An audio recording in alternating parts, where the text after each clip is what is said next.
নমস্কাৰ এডুকেয়াৰলৈ সকলোকে স্বাগতম জনাইছো যিসকলে ভিডিওটো চাই আছে প্লিজ চেনেলটো সাবস্ক্ৰাইব কৰি দিব আজিৰ ভিডিওটোত ক্লাস 5 ৰ ইংলিশ সাবজেক্টৰ all things bright and beautiful পয়েমটোৰ এক্টিভিটিজ খিনি লৈ আহিছো ফাৰ্স্ট এক্টিভিটিটো হৈছে ওয়াৰ্ড মিনিংৰ ইয়াত দিছে find out in the poem the words you don't understand কবিতাটোত তোমালোকে বুজি নোপোৱা শব্দবোৰ বাছি উলিওৱা look up their meanings in the dictionary তাৰ অৰ্থ চোৱা one is done for you আৰু উদাহৰণ স্বৰূপে তোমালোকক এটা কৰিও দেখাইছে ইয়াত চোৱা গ্ৰেট ওয়াৰ্ডটোৰ মিনিং হৈছে লাৰ্জ বা বিগ বা ভেৰি গুড ইত্যাদি গ্ৰেট শব্দটোৰ অৰ্থ বিশাল ডাঙৰ বৰ ভাল এনে ধৰণৰ হয় কেবাটাও অৰ্থ বহন কৰে তেনেদৰে ব্ৰাইট শব্দটোৰ অৰ্থ হৈছে ফুল অফ লাইট পোহৰেৰে পৰিপূৰ্ণ উজ্জ্বল বিউটিফুল শব্দটোৰ অৰ্থ হৈছে প্ৰিটি ধুনীয়া এতিয়া তোমালোকে এই আগৰ পেজটোত যদি চোৱা ইয়াতে কবিতাটোত থকা টান শব্দবোৰৰ অৰ্থ দি থোৱা হৈছে তোমালোকে এইখিনি পঢ়ি যাবা আৰু মনত ৰাখিবা মাত্ৰ এটা কথা মই তোমালোকক দেখাই দিও এটো চোৱা গ্ৰেট শব্দটোৰ অৰ্থ দি থৈছে এ ডাল ষ্টিডি লাইট মোৰ মতে এটো গ্ৰেট নহয় গ্লো হ'ব লাগে গ্লো শব্দৰ অৰ্থহে এ ডাল ষ্টিডি লাইট হ'ব গ্ৰেট শব্দৰ অৰ্থ লাৰ্জ বা বিগ বা ভেৰি গুড হ'ব গতিকে যিসকল ডাঙৰ মানে যিসকল অভিভাৱকে বা শিক্ষকে ভিডিওটো চাই আছে তেওঁলোকে প্লিজ কমেন্ট কৰি জনাব এটো কি হোৱা উচিত এতিয়া আমি সেকেন্ড এক্টিভিটিলৈ যাওঁ সেকেন্ড এক্টিভিটিটোত দিয়া হৈছে fill in the blanks with the correct word from the poem খালি ঠাই পূৰ কৰিবলৈ দিছে পয়েমটোৰ পৰা শুদ্ধ শব্দ বাছি লৈ এতিয়া ফাৰ্স্টটো দিছে all things খালি ঠাই and beautiful এই খালি ঠাইত কি হ'ব ব্ৰেকেটত তিনিটা শব্দ দিছে তাৰে কোনটো হ'ব আমি পয়েমটোৰ পৰা বাছি উলিয়াই লিখিব লাগে কি হ'ব all things bright and beautiful next to চোৱা each little flower that খালি ঠাই দিছে কি হ'ব খালি ঠাইত runs sings opens কোনটো হ'ব opens হ'ব নহয়নে তাৰ পিছৰটো চোৱা god made their tiny খালি ঠাই দিছে কি হ'ব rings stings wings হ'ব third activity to দিছে let's see how much you have understood the poem to কিমান বুজি পালা চাও আহা poemটোৰ কেইটামান কোৱেশ্চন দিছে হেকেটা মই বহিত কৰি থৈছো ফাৰ্স্ট কোৱেশ্চনটো হৈছে write the names of two small creatures answer হ'ব and b তোমালোকে নিজৰ পছন্দ অনুসৰিও লিখিব পাৰিবা next to চোৱা he made their glowing colors who is he in this line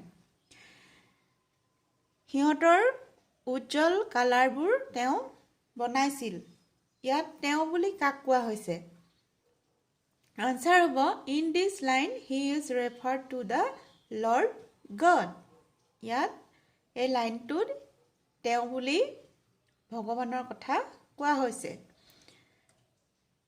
see to চোৱা he made their tiny wings who is there in this line তেওঁ হিহঁতৰ সৰু পাখিবোৰ বনাইছিল ইয়াত হিহঁতৰ বুলি কাৰ কথা কোৱা হৈছে আনসাৰ হ'ব in this line there is referred to the birds হিহঁতৰ বুলি কাৰ কথা কোৱা হৈছে চৰাইবোৰৰ কথা কোৱা হৈছে ডিটো হৈছে what are the things that god has made ভগৱানে বনোৱা বস্তুবোৰ কি কি আনসাৰ হ'ব the things that god has made are bright and beautiful things, great and small creatures, glowing colors of the flowers, and tiny wings of the little birds. ভগৱানে বনোৱা বস্তুবোৰ কি কি? উজ্জ্বল আৰু ধুনীয়া সকলো বস্তু, ডাঙৰ আৰু সৰু সকলো প্ৰাণী, ফুলৰ উজ্জ্বল ৰংবোৰ আৰু চৰাইবোৰৰ সৰু পাখিবোৰ. Why does the poet praise God in this poem? এই poemটোত কবিজনে ভগৱানক কিয় প্ৰশংসা কৰিছে?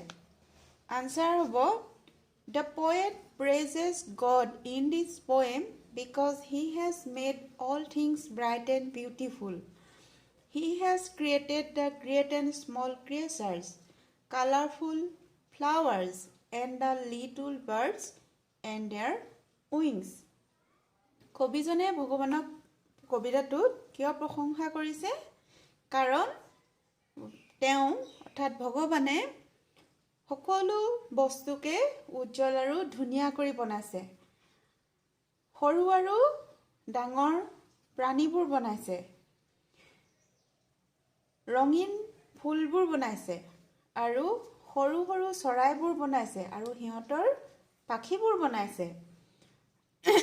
এতিয়া চোৱা পিছৰ এক্টিভিটিটো. Fourth activity, circle the rhyming words in each group. ইয়াত তিনিটা শব্দৰ গ্ৰুপ দিছে, তাতে দুটা ৰাইমিং আৰু এটা ৰাইমিং নহয়. ৰাইমিং মানে হৈছে words that have same ending sounds, শেষৰ ধ্বনিমিলা শব্দ, যিবোৰ আমি অসমীয়াত ছন্দমিলা শব্দ বুলি কওঁ, সেইবোৰে হৈছে ৰাইমিং ৱৰ্ডছ. এতিয়া ফাৰ্ষ্ট গ্ৰুপটোত চাওঁ, তেতিয়াহ'লে ইয়াত স্মল, বিউটিফুল, অল, কোন দুটা হ'ব ৰাইমিং? স্মল আৰু অল. এই দুটা আমি চাৰ্কুল কৰিব লাগিব. নেক্সটটোত দিছে ৱণ্ডাৰফুল, স্মল, বিউটিফুল. কি কি ৰাইমিং হ'ব? ৱণ্ডাৰফুল আৰু বিউটিফুল. চিটোত দিছে মাইট, কালাৰ, ব্ৰাইট. কি কি হ'ব ৰাইমিং? মাইট আৰু ব্ৰাইট. তাৰ পিছৰটোত দিছে উইংছ, অপেন্স, চিংছ. কি কি ৰাইমিং হ'ব? উইংছ আৰু চিংছ. নেক্সট এক্টিভিটিটো চোৱা. Complete the word web with things you find in a garden. এইখন এখন শব্দৰ জাল দিছে, এখন গাৰ্ডেনত পোৱা বস্তুবোৰ তাত লিখিব লাগে, আমি কমপ্লিট কৰিব লাগে. ইয়াত এফ আৰু আৰ দি থৈছে, মাজৰ খালী ঠাইকেইটা যদি আমি মন কৰোঁ, এইটো হ'ব ফ্লাৱাৰ, FLOWER, ফ্লাৱাৰ. এখন গাৰ্ডেনত কি থাকে? ফ্লাৱাৰ, ফুল. তাৰপিছত BUTTERFLY, বাটাৰফ্লাই. এখন গাৰ্ডেনত, বাগিচাত বাটাৰফ্লাই থাকে, পখিলা থাকে. তাৰপিছত GARDENER, গাৰ্ডেনাৰ. এখন গাৰ্ডেনত গাৰ্ডেনাৰ থাকে, ফুলৰ যত্ন লোৱা মানুহ থাকে, মালি. তাৰপিছত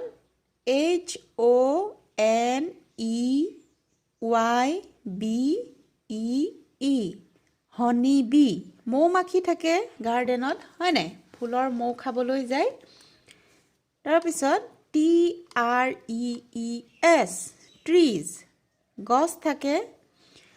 আৰু থাকে কি? GRASSHOOPER,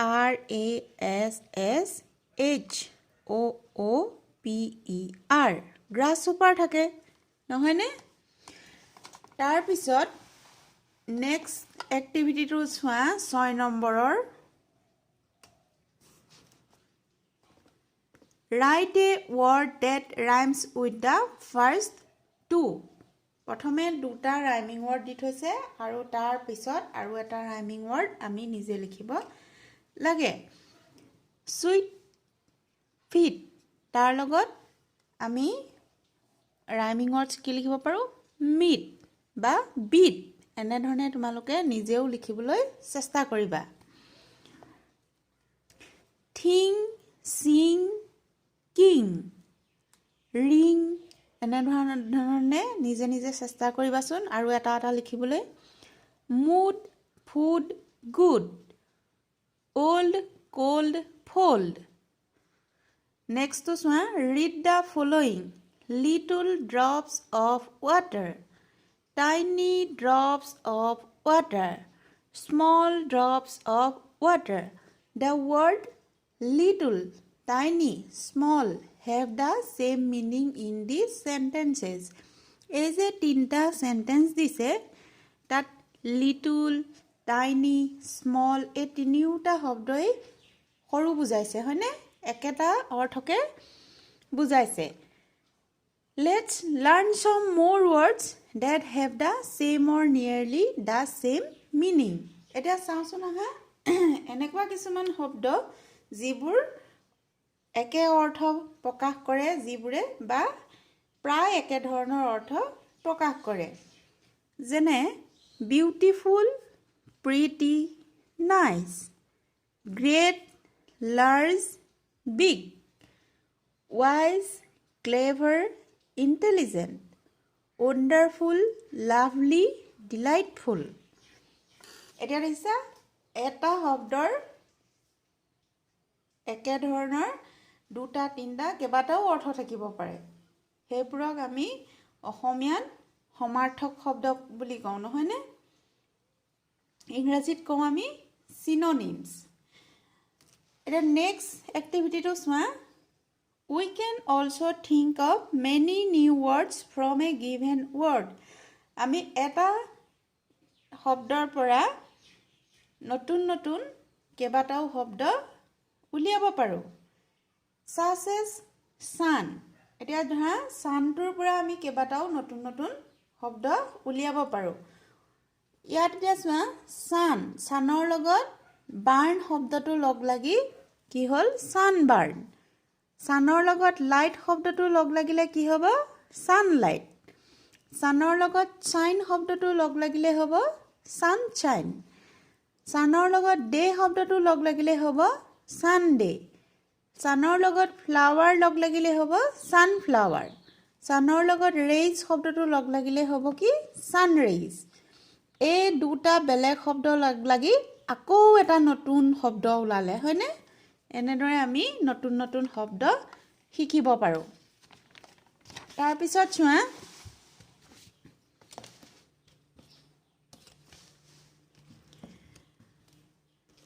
9 নম্বৰ এক্টিভিটিটো চোৱা word chain use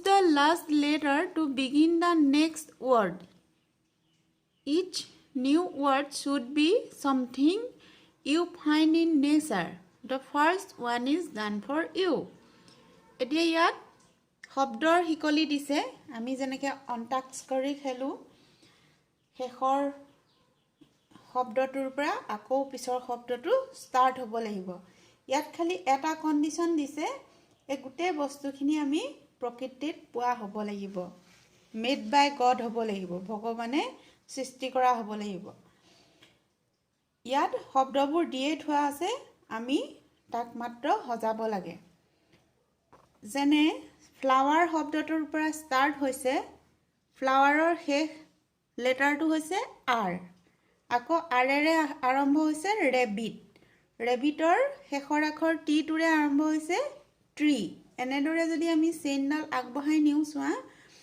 tree egg grass চিপ প্লেন্ট থান্ডাৰ ৰেট টেডপোল ইগল এলিফেন্ট এনেদৰে আমি শব্দৰ হিকলিৰ জৰিয়তে আমাৰ শব্দ জ্ঞান আমাৰ শব্দ ভাণ্ডাৰ আমি কি কৰিব পাৰো বঢ়াব পাৰো সহযোগী কৰিব পাৰো আজিৰ ভিডিঅ'টোত ইমানখিনিলৈকে কৰিলো নহলে ভিডিঅ'টো বহুত দীঘল হৈ গৈ থাকিব আগৰ ভিডিঅ'ত আমি এই কবিতাটো ৰিচাইট কৰিবলৈ শিকিছিলো তোমালোকে যদি সেই ভিডিঅ'টো চোৱা নাই চাবা আৰু ৰিচাইট কৰিবলৈ শিকিবা আৰু আজিৰ ভিডিঅ'টোত আলোচনা কৰা গোটেই এক্টিভিটিখিনি তোমালোকে কৰি পেলাবা ধন্যবাদ